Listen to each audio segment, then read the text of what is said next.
When we had last left the Nameless One, they continued yet again, adventuring around the Hive in part of Sigil, where they met with a guy who sold cooked cranium rats and talked to him about a ton of crap and ate all of his rats. And then they went inside to a rat bounty dude who actually they weren't able to give over any rat stuff to, but they did freak him out a little bit. And then, of course, they traveled further out more, where they heard about a cool tattoo parlor, but they didn't go in there just yet. Instead, they talked to a guy who was really sad about trees. Now it was time maybe to finally go into that tattoo parlor. This is Planescape Torment, Enhanced Edition. Welcome back. Let's see. But first, let us speak with this guy who is saying a woo, and speak with him a whole lot. Barking Wilder. Oh wait, this might be... Is this the same thing? No, this might be something different. This wild-eyed man is hunched over, snarling and giving low growls. It looks like he hasn't trimmed his hair in years. It's so long it forms a veil over his eyes. He has a long, stringy mustache caked with grease and sweat, and the tips of the mustache droop so much that they have become tangled in his ragged beard. Honestly, I thought his mustache would be even longer than that. Maybe he trimmed the mustache at some point? Okay, greetings. The man stops in mid-snarl, and he reaches up to part the curtain of hair that covers his eyes. As his withered hand pulls away from his dirty locks, several strange... I've seen this word before, and I have no idea how you say it, or really even what it means. Puka. Puchy. Pussy. Colored bugs fall from his hair and scatter across the cobbles. Behind the cloak of hair, the man's flesh is moon pale and creased with wrinkles. His thick, bushy eyebrows form a V as he stares at you. And take the moon fly too? Not today. I had some questions. Take your hand and fly to the moon? Not today, my friend. Moons, snoom. Noom? Snarl at him and then start barking. Tilt your head to one side as if studying him. Farewell then.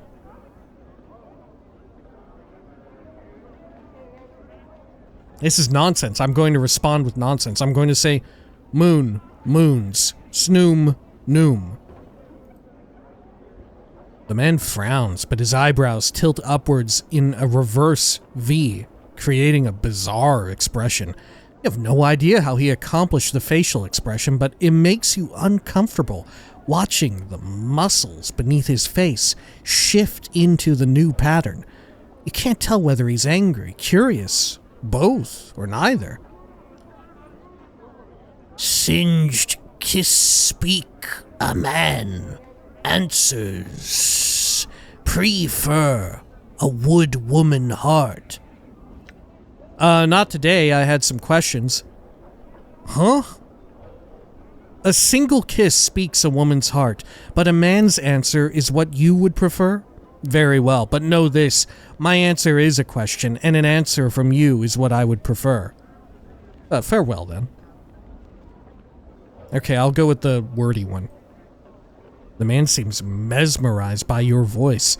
With every word you speak, a light flickers in his eyes. Barking Wilder, am I? I am. A wanting, asking a, may you may? You may and I will. Who or what are you? I'm looking for a man named Farad. Do you know of him? I'm looking for a lost journal. Do you know where I might find one? No one's asking, today. Farewell. You may and I will. Who or what are you? Chaos. He stutters out the word as if having difficulty getting his tongue around it. Some say Geositex. I say Satect I soaks. Chaos, men. Men, no. Nem, no. Men, yes. 3 no's make a yes. He hunches down on his knees and begins to rock back and forth, singing in a childlike soprano. Chaos men, hop along home. A faction it is, yet we are alone. Oh. So you are one of the Chaos Men. Very well, I had some other questions. He claps his hands delightedly, like a child at a festival, then gives a howling shout. Quest, shun! Quest, shun! Do not shun this question.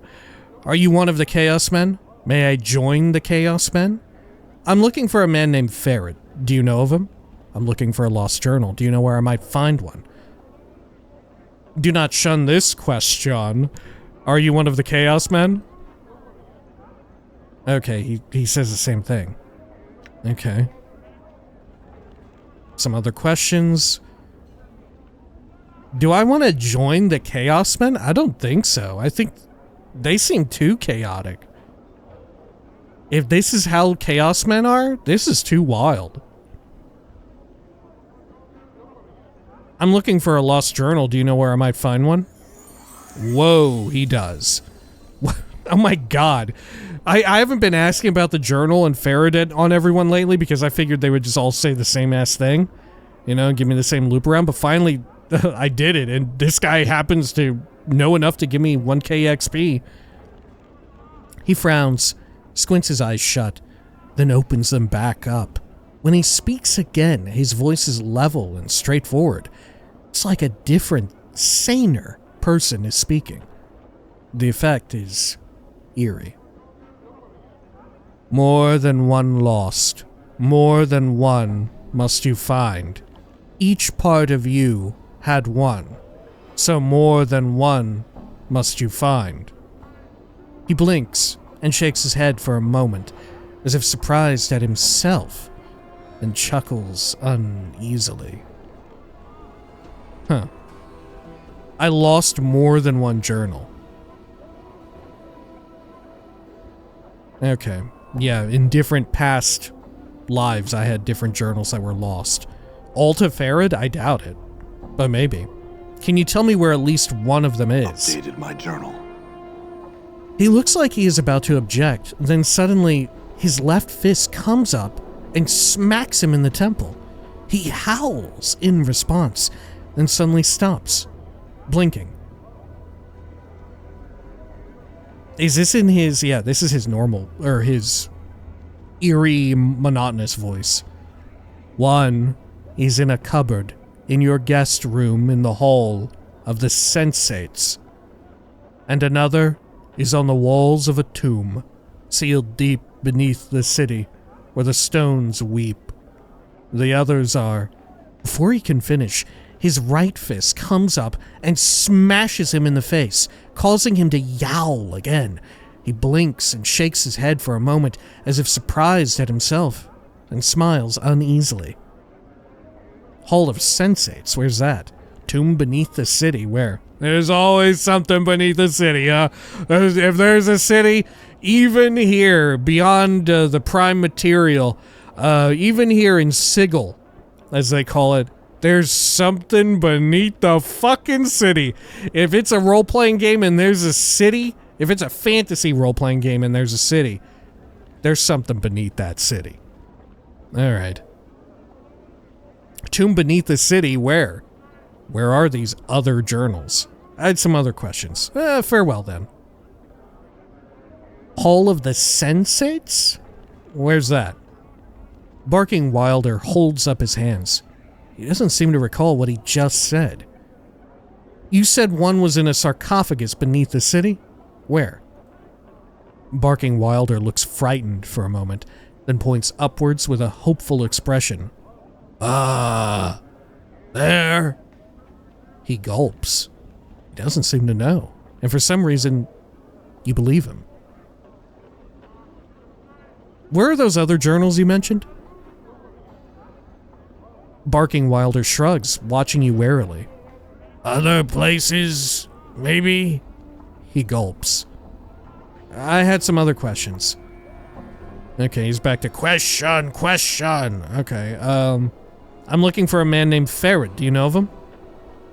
Barking Wilder shrugs, then responds in a sing-song voice. Fair odd, not fair, not odd. Lost not, help not. He growls to himself, as if to clear his throat. Maybe you lose him first, then ask me. Then fair odds it will be. To lose him, I'd have to find him first. I had some other questions. I don't think I have any others. Yeah, okay, good day. Oh, Mort. Well, there's a tree with one snap branch too many. Mort rolls his eyes. No sense in chatting with Geocidics, Chief. They're a barmy bunch. Who are the Geocidics again? They're a faction who don't have any rules. Except don't keep one thought in their head for too long. They're sometimes called Chaos Men. No need to explain why. How do they get members? They just seem to attract members like flies. Well, members that are crazy or chaotic enough, I suppose. I don't think they have any recruiters, though. You really can't say anything about them for sure. I see. Thanks for the information. Okay. Done. Will they all be like that? Let's go into this tattoo parlor. Oh my gosh. So this dude is a dabus. Okay. There's a giant curtain back here. This strange-looking chair seems to be where the patron sits. This design seems to be of a shadow casting a shadow. The silhouette of the shadow makes it unclear whether it is a man or a woman. A pattern of barbed black branches have been inscribed on this wall. This looks like a clock, but there are no numbers or hands on it. An unusual work of art. Okay. I'm gone. Hello? Fel? You see a dabus, but something about it strikes you as odd. It has the same shock of white hair, the same greenish cast to its skin, the same pair of goat horns. Then, you suddenly realize this one is walking on the ground, not floating. For some reason, that makes you uneasy. I had some questions for you. Mort, can you translate for me? Ignore the dabus and explore the studio. I had some questions for you. The dabus waits. Who are you? The dabus inclines his head slightly, and a lone symbol appears above his head. It is blurry at first, then resolves into a white oval with a black lightning bolt through it. For some reason, you know the dabus has a name. Its name is Fel. I feel like I know you, Fel. I had another question for you, Fel. That is all I wish to know. Farewell. Okay, feller. What a fellow. I feel like I know you. Fel bows reverently, and a stream of symbols swirl about his head, rotating clockwise, then counterclockwise. You have to guess at some of the symbols, but you think he said something about this not being the first time you've come to this place. Do you know who I am? Another series of symbols materialize quickly and sharply into focus above Fel's head. These symbols are not as difficult as the others. You think he said he knows you, but he cannot say any more than that. Why not? I see. I had another question for you, Fel. Never mind then. I may return when I get a better translator. Farewell. Why not? For a moment, there is no response from Fel. Then a stream of rebuses appear, as if trickling out of Fel's mind. You think he's saying he's sorry, but you can't translate the rest. I see. I had another question for you. The dabus waits. What is this place? A slow train of symbols materialize around Fel's head. The symbols take several moments to resolve, starting with simple lines, then fleshing themselves out into breathtaking colors. You're guessing it's some of the symbols, but you think he's an artist, and this is a tattoo parlor. Can I see what tattoos you have? I had another question for you, Fel. What lies beyond that curtain, Fel? You say you've met me before, Fel. Do you know how I died? Can you tell me anything about these tattoos on my body? Can I see what tattoos you have? Never mind, farewell. What lies beyond that curtain, Fel? A caravan train of symbols slowly materialize around Fel, one by one. You think he is saying it is a gallery of some sort. A gallery of you. The next part is difficult to translate, but you think that Fel is saying he is sad for you. Sad? Why? Another caravan of symbols forms around Fel, this time forming a circle. He says something about you being marked. And Torment. Planescape Torment. Enhanced Edition. There's another section you cannot translate. Then, the last portion seems to be something about you enduring pain. What do you mean? A long string of rebuses appears above Fel's head and surrounds his arms like manacles. He seems to be saying he admires you for enduring losses. Go on. A long string of rebuses appear above Fel's head, then falls, covering him like a cloak. He seems to be saying these losses cover your life and your other lives. You're not certain what the other symbols surrounding this message mean, however. Is there anything else you can tell me? A brief series of paper-thin rebuses appear in an orderly row next to Fel, then vanish into glowing motes. You think he just warned you not to sign anything during your travels. Well, thank fuck I didn't sign the contract earlier then. Right? Thank fuck I paid heed when the spooky head appeared and was like, if you sign this, you're gonna eat shit. What can change the nature of a man? And then dust poured out of its teeth. Okay, very well. I'll listen to what you have to say, Fel. We seem to have been friends in a past life. Another series of rebuses appear, forming a spiral. They have the texture of a question about them. You think he just asked you if you feel whole. Truth, I don't. In fact, ever since I woke up in the mortuary, I feel like something's missing. Something inside. That is none of your concern. Lie. I feel complete, yes, why? I'll have to come back when I have a better translator. Farewell. Truth, I don't. In fact, ever since I woke up in the mortuary, I feel like something's missing. Something inside.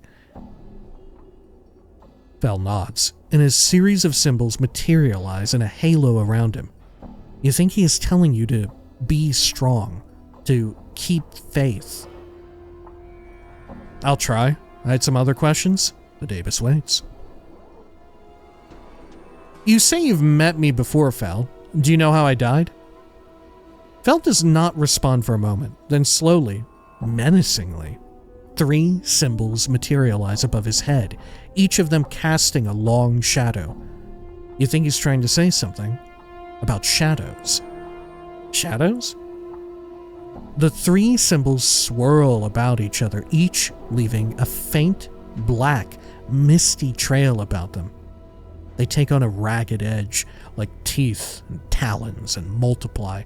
3 split into 3, then into 3 again, until the entire room seems covered by a swarm of shadows. He seems to be saying that you were killed by many shadows. Why?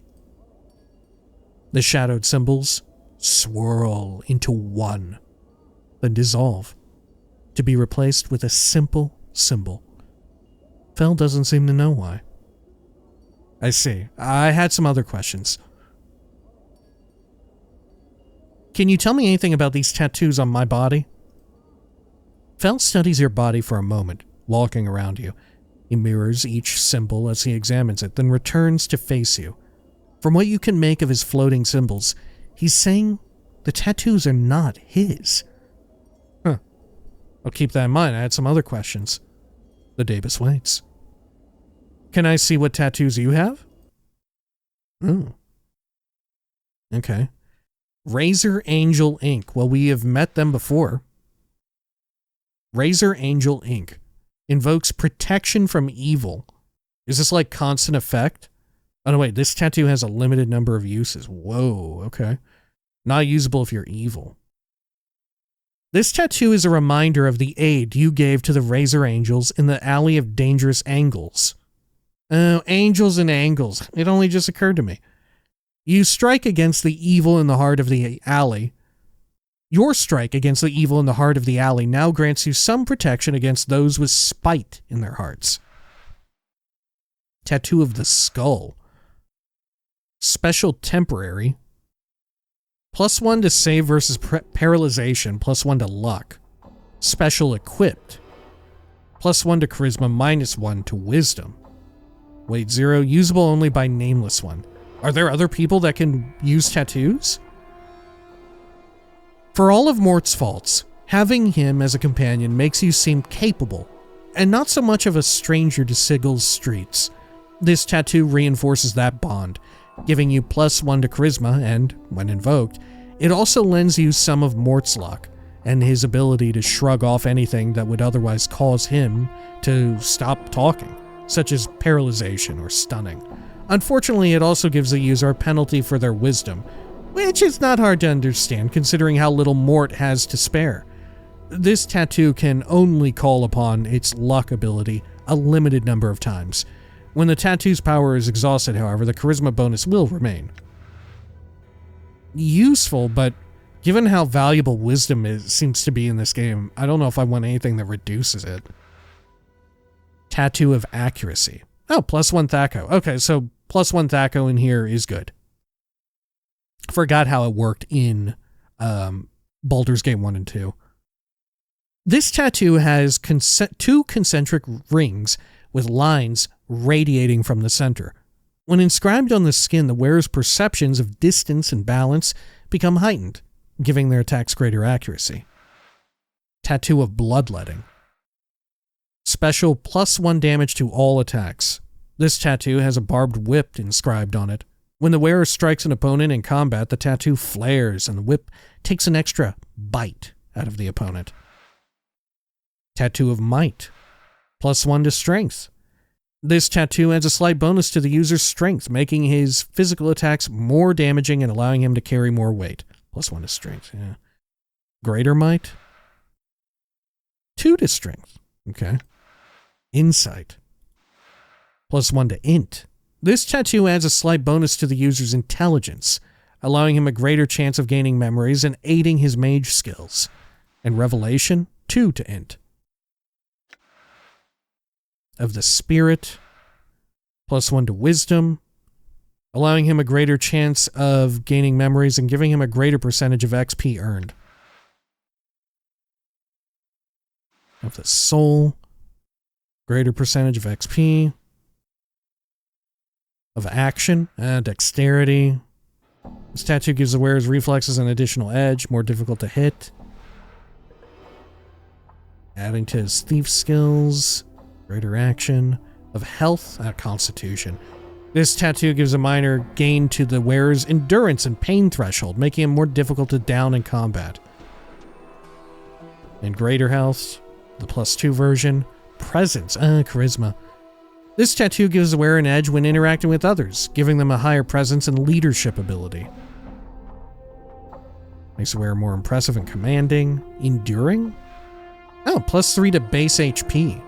This tattoo grants the wearer a slight bonus to health, making them more difficult to knock unconscious. Okay, +9 HP. Of Warding? Bonus to armor class. This tattoo is a minor ward against physical attacks. It hardens the wearer's skin, making them more difficult to hurt in combat. How hard is it to change tattoos?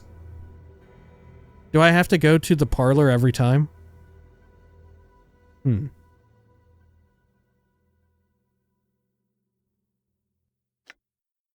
How come this one's lit up red? Oh, only usable type by thieves, gotcha. And yet the int one, oh no, the int one is only usable by mages. Oh. Should I go with the wisdom one? Or charisma, perhaps? Because I would like to get a +2.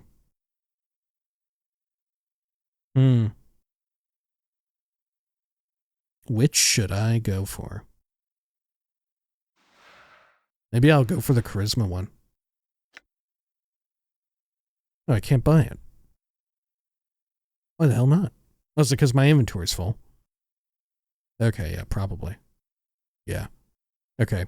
I'll send it to Mort. There we go.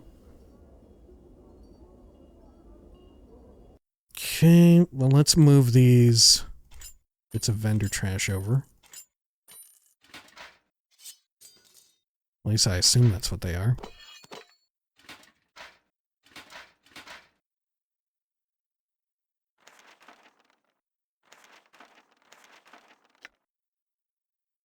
Okay, and then there's that tattoo. Tattoo. Oh, I can have 3 of them. Okay, I just swap them around like armor. Holy shit. I can't put them anywhere. It has to be in a tattoo slot, though. Okay. Does my pet Lim do anything? Yes, it is cute. That's what it does. It gives me morale. Well, shit, I should probably buy more. Right? I'm gonna buy the...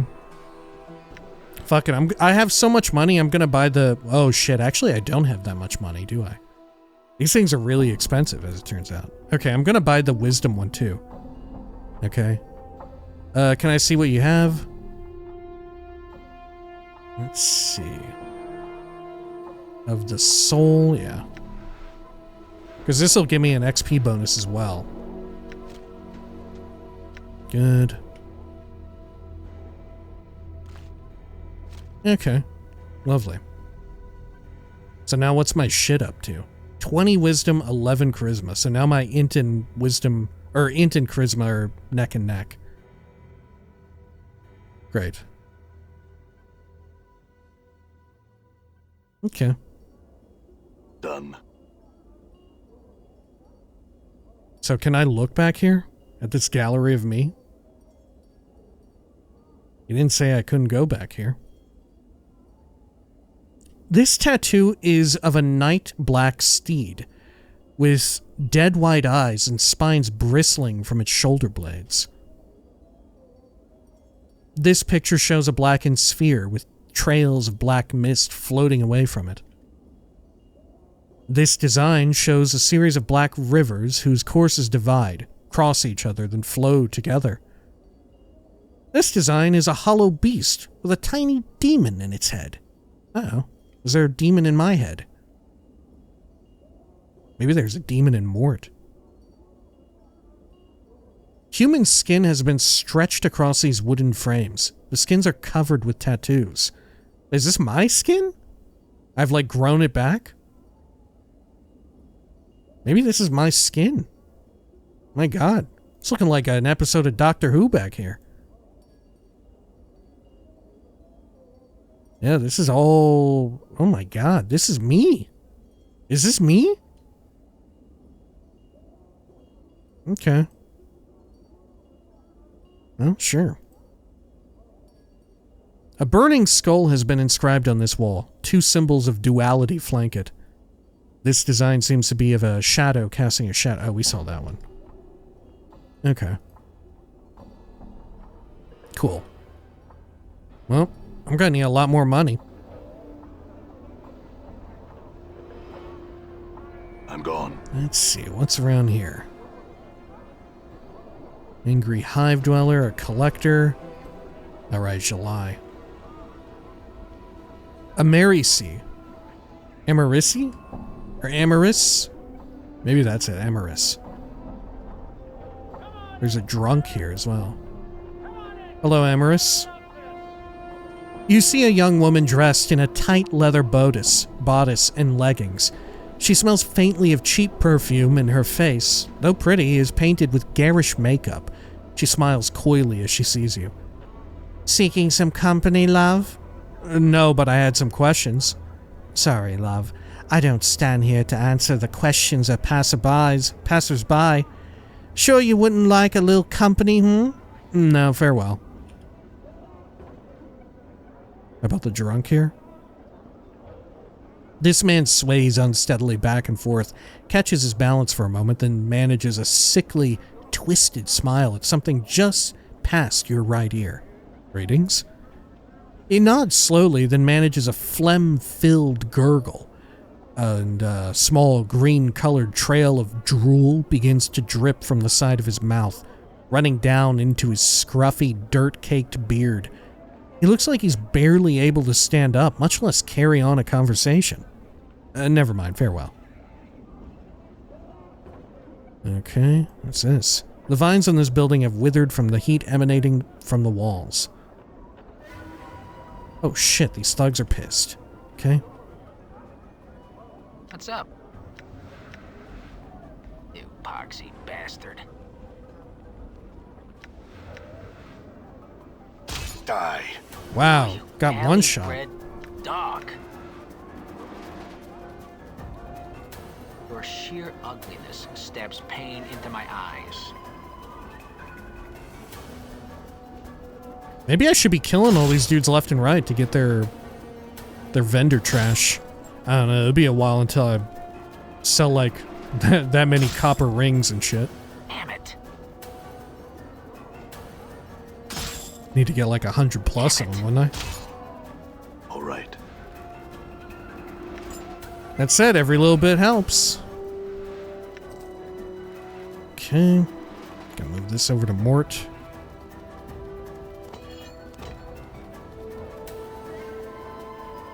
Okay. Done. More hive thugs up there. What's this? Smoldering corpse bar. Alright, we still need to look to the painted door to Tenement of Thugs. Kuatra's warehouse. Nothing there, really. Okay, let's go in here. Whoa, there's a... Oh, it's Ignis. Done. Okay. Drusilla says, "Welcome to the Smoldering Corpse." Hello? This is a woman with fading bruises on her face and arms, and a look of despairing longing in her sunken eyes. She might have been pretty once, but those days were long ago. She turns slowly to face you. Life pours into her features, and the spark of sardonic light that dances in her eyes now makes you wonder if your eyes were deceiving you. "Welcome to the Smoldering Corpse, Scarred Man." "Who are you?" "I'm looking for a journal. Would you happen to have seen it?" "What can you tell me about this place?" "Who's that burning by the entryway?" "I'm looking for a collector by the name of Farad. Have you seen or heard of him?" Nothing. Good day." "Who are you?" I am Drusilla, and you must be clueless. Don't ask me how I know that. It just shines off you." "Clueless? I think not." "Shines. Right. Answer some questions for me?" "Answer some questions for me?" "Aye, traveler. What is it you seek?" "I'm looking for a journal. Would you happen to have seen it?" "A journal? Oh, sure. I've kept an eye out for all stray journals, just in case some scarred man walks into my favorite bar and starts asking about it. Do you ask that of everyone you meet? What a fascinating life." "I do. Well, I stopped for a bit, but I've started doing it again." "You have a smart mouth on you, don't you?" "Just answer my questions and let's get through this." "Far more so than yours, I'd wager."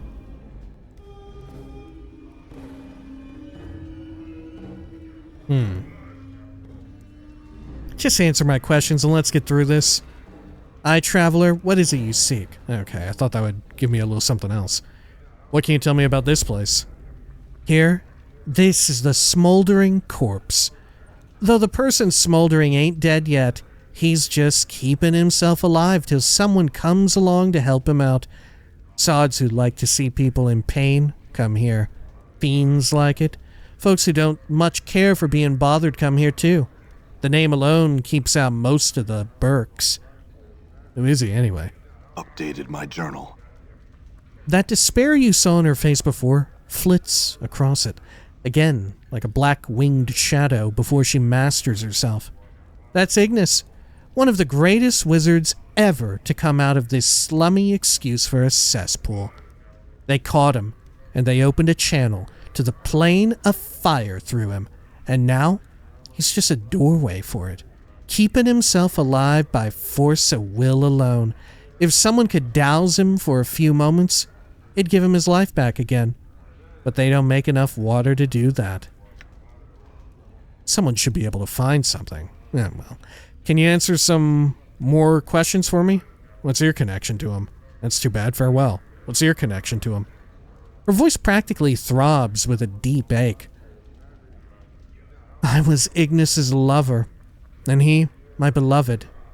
He loved the flame more than me, and now he has become the flame.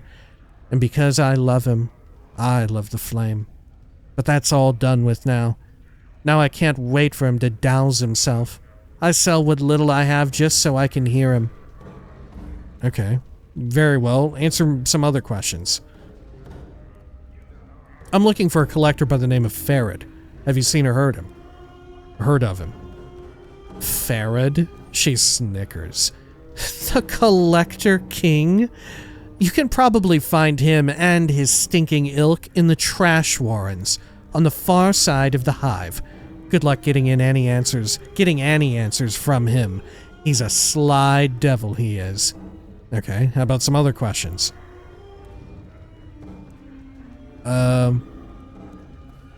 Who's that burning by the entryway? Okay, same. Other questions? What can you tell me about this place? Okay. Good name for it, farewell. Let's go over here. Who is this? This guy looking like a character from Diablo 2. Looking like a barbarian main. Candrian. Who are you with your barbarian friend? You see a soft-looking man with gentle, far-staring eyes. He dresses in supple leather clothing and carries various implements of use and destruction about his body, such as ropes, spikes, tinderboxes, and empty vials of air. He looks half gone, literally. Oh, okay, I was wondering if this is like a magic effect, but no, he really does look like this. This isn't like the game trying to let me know he's in stealth mode or whatever. He actually looks like translucent. There's an insubstantiality to his existence, as if his essence had been partially leached away. He focuses those eyes on you, and suddenly you find them gripping and determined. Greetings to you, O Seeker. Greetings, farewell. Greetings. He carefully sets down the mug he's holding and gives you all his attention. I've seen the far reaches of the multiverse and returned to tell the tale. I've walked upon the bodies of dead gods and spun moonbeams in the astral ahead of 1,000 shrieking Githyanki nights. I've passed the edges of existence and watched my essence shiver away before me. What is it I can do for you? I had some questions for you. Perhaps I have answers for you. Speak and I shall tell you. I met a woman named Ingress with very bad teeth. She said she had come through a portal from some world that was opened by a tune hummed near 2 crossed trees. Can you get her home? Why would I think this guy could do it? I mean, I guess he can. Okay. It'd be funny if I asked this and he's like, no, I can't. Why would you think that? Yeah, can you get her home? I guess maybe because he's been so many places, or so he says. I don't know. I guess I thought it was just him being boastful. Right? He's just making shit up. He's just waxing poetically. He pauses briefly, thinking. I know the portal of which you speak.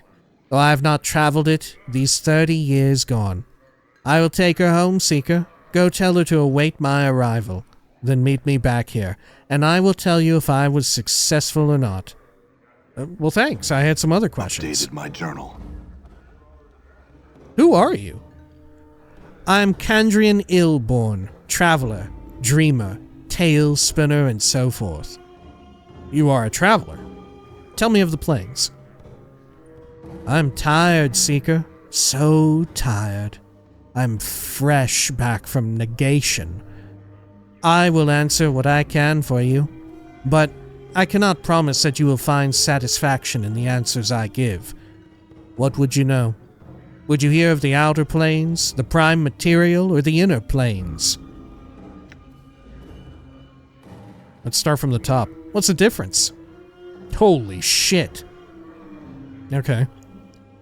The difference is true essence, Seeker.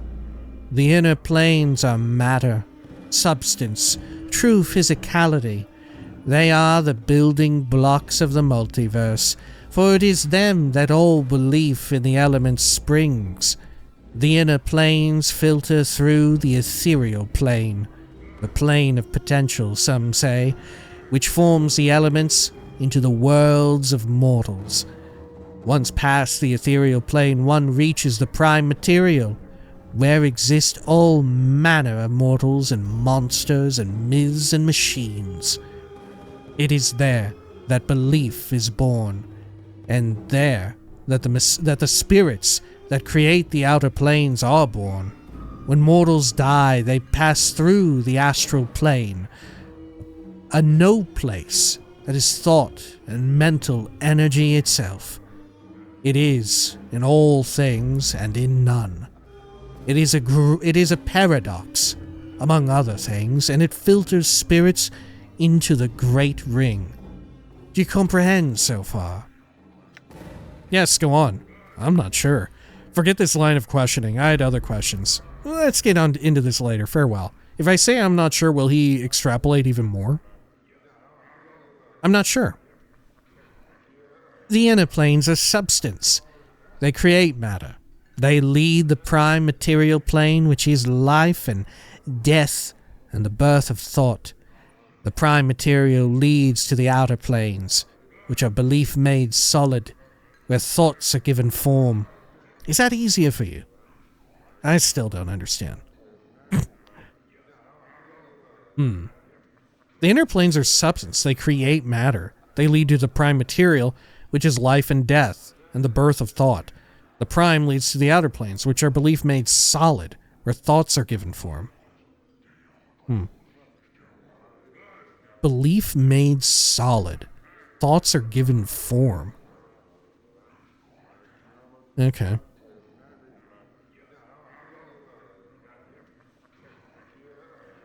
Sure. I still don't understand. Will he extrapolate even more? Unfortunately, I've explained it as best I can. Remember this, though. The place you stand is not true matter. It is created by the force of beliefs all across the prime and the outer planes. It can be changed by belief. So the tree guy was right. And is subject to alteration. It is mutable and changeable with the power of mind alone. Well, very well. So tell me of the other planes. Or of the planes. You would know more of the planes. Ask, and I shall tell as best I can. Would you hear of the outer planes, the prime material, or the inner planes? Alright, next in line, the outer planes. Now, the outer planes. Where should I start?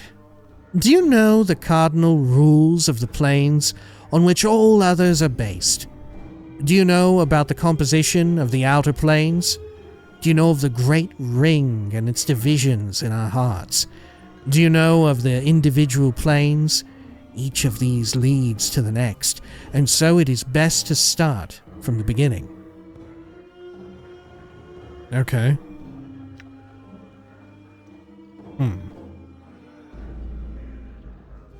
Okay. Tell me of the composition of the planes. The outer planes are created of and by belief, and thought and faith.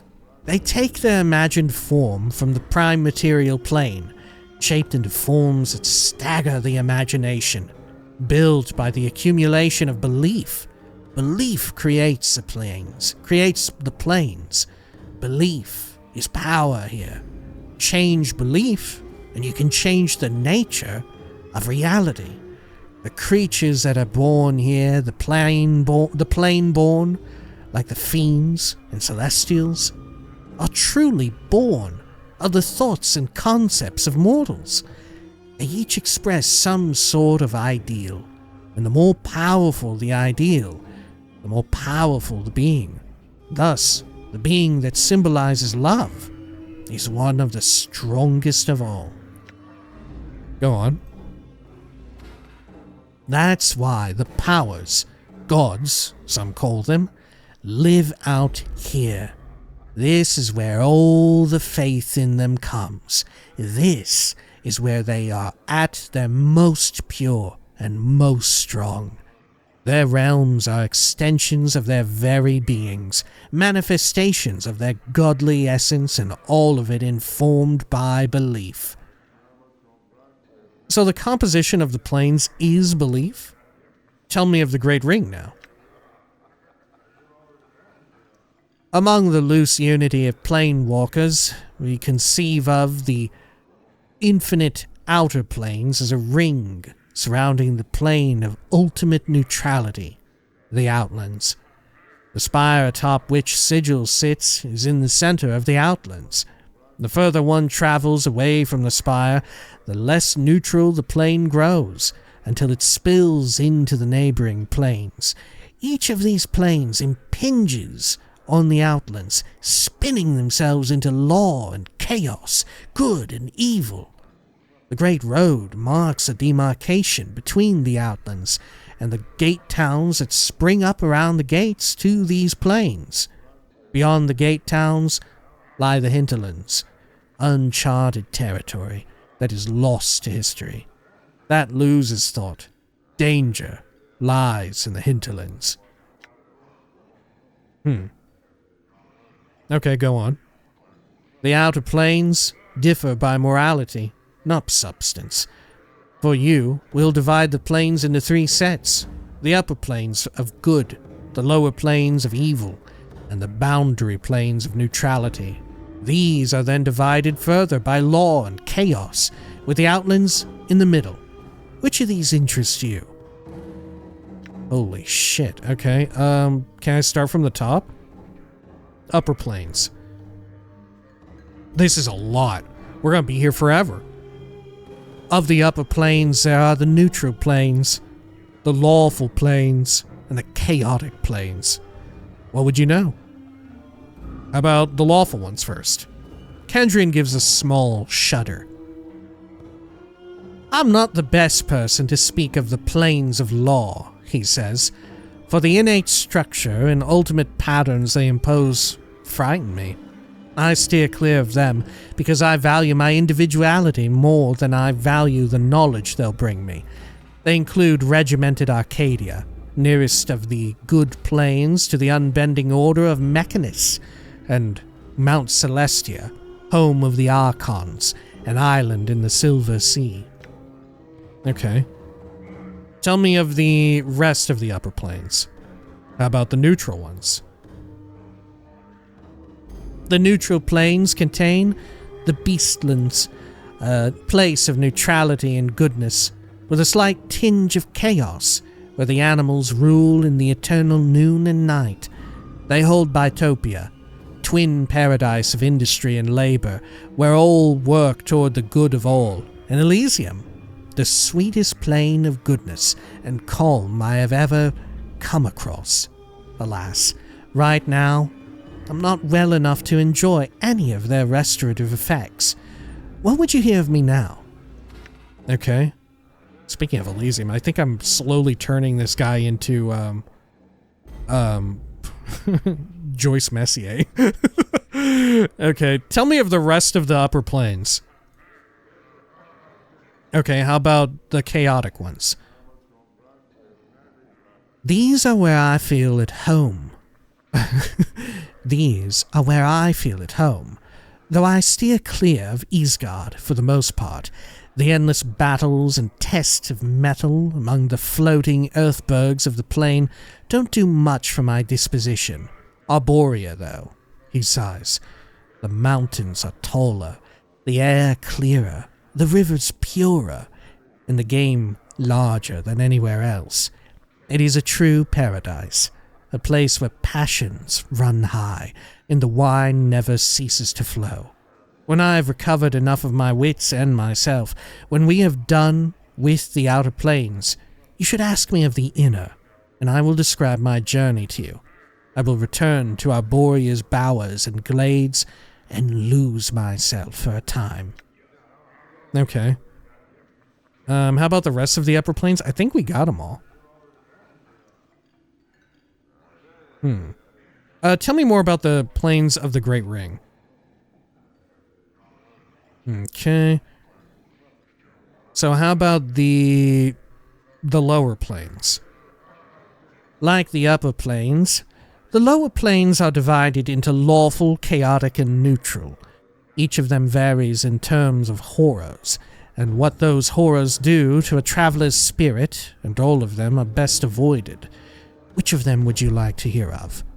How about the lawful planes?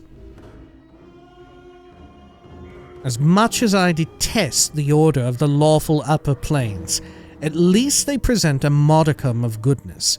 Their lower plane counterparts, though, Archerons, a place of ricocheting cubes that never see an end to battle, swarming with the souls of dead humanoids. Baator. He shivers involuntarily. Baator is a place best avoided. Those Batizu, the fiends in the corner there, are but the merest expression of the deviant corruption embodied in that soulless machine of order. If you want more, talk to them. But remember, all that is bad about bureaucracy and order originates from Baator, and it spreads like a stain across the hearts of mortals. Though there is some knowledge to be found there, it is rarely worth the spiritual rape the plane inflicts. Jesus. Okay, more of the lower planes. Okay. So we'll go to neutral next. The neutral planes, eh? They're vile and barely understandable, and they're more insidious on their own than you could ever imagine. Take Gehenna, for example. 4 volcanoes in stages of dormancy, floating in an infinite void, each of them somehow alive, and each of them wanting your soul by whatever means they can get it. Populated with Yugalos, the worst of the fiends in my opinion, and you've got the place. The plane of ultimate evil, at least that's what they call it, is the Grey Waste. A no place that drains color from your body and spirit, stealing away even your apathy. And it's the site of the worst battlegrounds in the war down there. Don't get me started. Then you've got Karseri on the chaotic side. This is about the neutral ones? Lower planes neutral? Holy shit, okay. We're in real deep here. Okay. Sure, tell me about the war. Aye, the Blood War. At the name, your blood feels as if it freezes in your veins. Ilborn doesn't seem to notice, wrapped up as he is in his memories. 2 armies of fiends smashing together pointlessly across the lower plains, slaughtering mindlessly in the name of law and chaos. They'll aggrandize it, of course, but in the end, it's about hate and stupid endeavor that aids none and harms far too many. Tell me about Karseri. This I don't know anything of. Ah, Karseri and its poisonous jungles. Acid swamps, destructive waters, strung like a string of rotten pearls nestled within one another. He pauses and looks at you carefully, again fixing you in place with his eyes. Remember this, Seeker. Karseri is a prison, home to the Geraleths, one of the most dangerous types of fiends there is. The strength of the prison is the strength of the captor, as long as the prisoner lets it be. Destroy the prison keeper, and a body can escape the Red Prison. There's almost no other way out, not when the gates close themselves against you. and watch you spin off into the vast space surrounding the orbs. Be wary of Carceri, traveler, for its bonds can be greater than flesh. Okay. More about the lower Updated planes. my journal. Oh, why did I update my journal that time? Let's see. So lower planes, I think I still need the chaotic ones, right? This is starting to get very overwhelming to, like, mentally parse. Okay, lower, neutral, lawful, neutral, yeah, so chaotic. Okay. The Abyss isn't someplace you should consider going, where Baator's all orderly.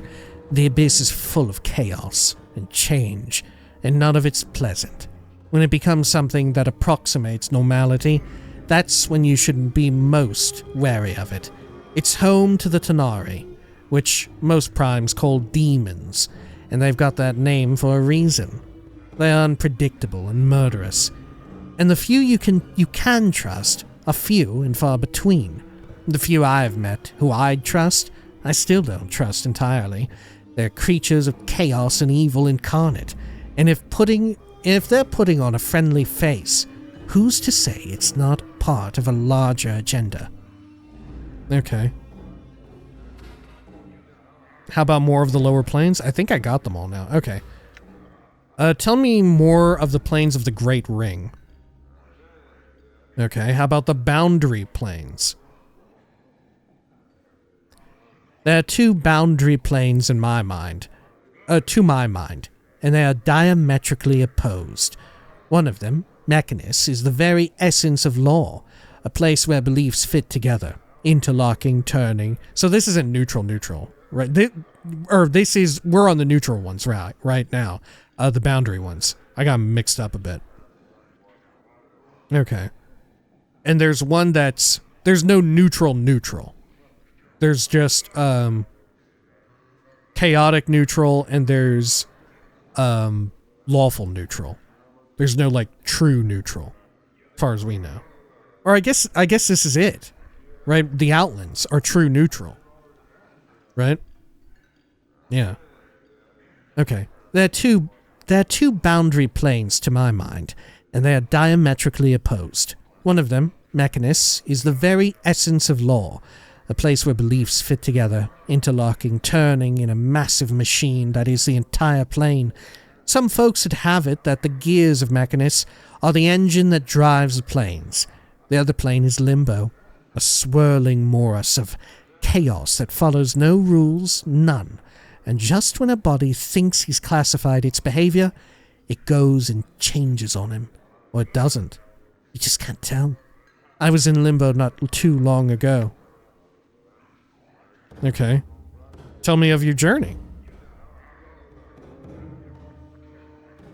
He closes his eyes, remembering. I had a Githzerai guide with me, an anarch who could shape the illogical matter of the plane into forms of his desire. We had fought off the herring of the Sladi, the chaos creatures who call that plane home. It seemed that they were more than usual, but then, one can never tell what's usual in Limbo. But I digress. In the midst of all this chaos, we came across a series of huge metal interlocking cubes, like some sort of puzzle box. It wasn't something we had shaped, consciously or not, and we couldn't find a way inside. It was like a bastion of order within the confines of disorder, a seed of law. That is the best I can explain it. Okay. Tell me more about the planes of the Great Ring. Journal. Boundary planes. Okay. Okay, back again. So tell me now about the Outlands. The Outlands are absolute neutrality. Probably the best place for a body to visit in the Outer Planes, outside of Sigil. If you don't want to have a plane's morality forced into your heart, everything balances out in the Outlands, as it should be. For the plane that sits at the center of the Outer Planes,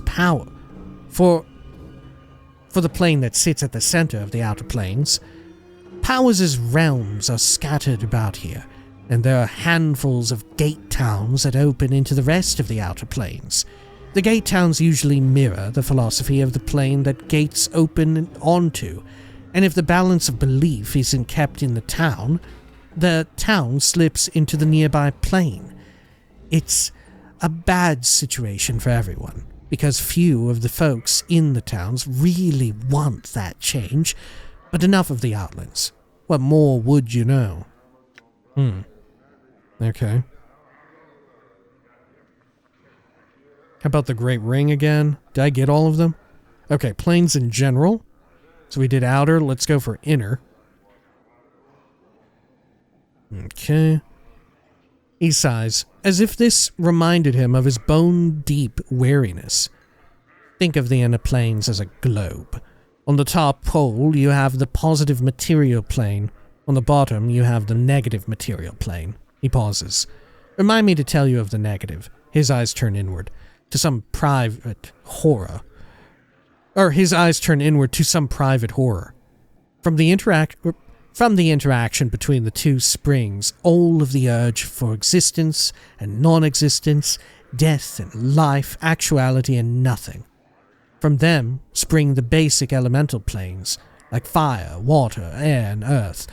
The para-elemental planes that lie between the four basic elements, and the quasi-elemental planes that come from the interaction of the four elements with the positive and negative. Okay. Tell me of the negative material plane. His eyes cloud over. I went to the inner planes to discover my true essence. I made the mistake of visiting the negative material plane in order to understand my body's urge to decay and the cycle of life, of death in life. I thought myself protected against the ill effects of the plane with my magic, but I was wrong. The blackness of infinite nothing pressed on my soul, and I was beset by shadows that sought to snuff out my very soul. I lost my way for a time, for an eternity, and nearly lost my existence. I could feel my essence falling away from me, and am even now half gone. Never will I return. How did you survive? Updated my journal. How did I survive? He smiles tightly. With a piece of nothing that held back the nothing. Nothing can stop nothing, you know? And so I carried nothing in my hand to protect me. You planned a journey to the ultimate negation yourself. You have the smell of desperation about you, and so I make you this gift. Hold it in your hand when the shadows press in, and it should protect you and your friends somewhat, should they remain close to you. He passes you a small black token that looks as if it has no dimensionality to it at all. What the fuck? Thanks. Tell me more of the planes. Okay. Well, tell me about the prime material. something I can more easily parse. You want to know of the prime? Visit it. The boundless worlds of that plane have an infinite variety, as do the planes, but I cannot encapsulate them as I have here. Suffice it to say, they are the birthplace of the outer planes, the children of the inner, and hold limitless potential within their boundaries. Tell me more of the planes. Okay. What did you mean when you mentioned negation before? Oh, okay. We're going back to the negative material plane. Okay. Other planes then? I think I got them all, right? Other questions? Okay. What are you doing? I'm fresh back from negation, and I'm trying to restore my essence before it slips away from me altogether. Negation, what do you mean? Oh, okay. Same. Okay. Other questions? What is this place? Unless the cosmos is shifted, or we have been spun into the mazes, I would say that we're in the Smoldering Corpse Tavern. What can you tell me of the patrons here? I mind my own business here, Seeker, for I spend too much time away not minding it. Speak to the bartender if you would learn more of his customers. Other questions? What is this place? And then, yeah, mazes. What do you mean? Aye, the mazes, where the lady dumps those who've displeased her. He makes a small semicircle over his heart as he speaks the lady's name. Is it like a term of like honor? Right? Or not term, but like a gesture of honor, right? Almost like a colloquialism of a gesture. Right? Like every time you mention the lady, you're meant to do the lady. Right? Like, you know, so religious folks will sometimes be like, well, may God rest his soul. Right? They'll do one of them. All right. He makes a small semicircle over his heart as he speaks the lady's name. If you'd know more of the lady in the city, find a tout or some such guide. Okay, I had some other questions. I'm looking for a journal I lost. I've seen no journals lately but for my own, and that has crumpled away into nothingness. My apologies. Okay, I had other questions. Do you know a collector named Farad? Farad grew up to be a collector. How long ago was this? When I set out last, he was but an officious stripling in one of the upper wards. Time does change some people. No, Seeker, I don't know Farad anymore. I'm willing to bet. Huh. Okay. Other questions? I don't think I have any more. Yeah, forget it. Farewell. Maybe they're together. Ebb Creek knees?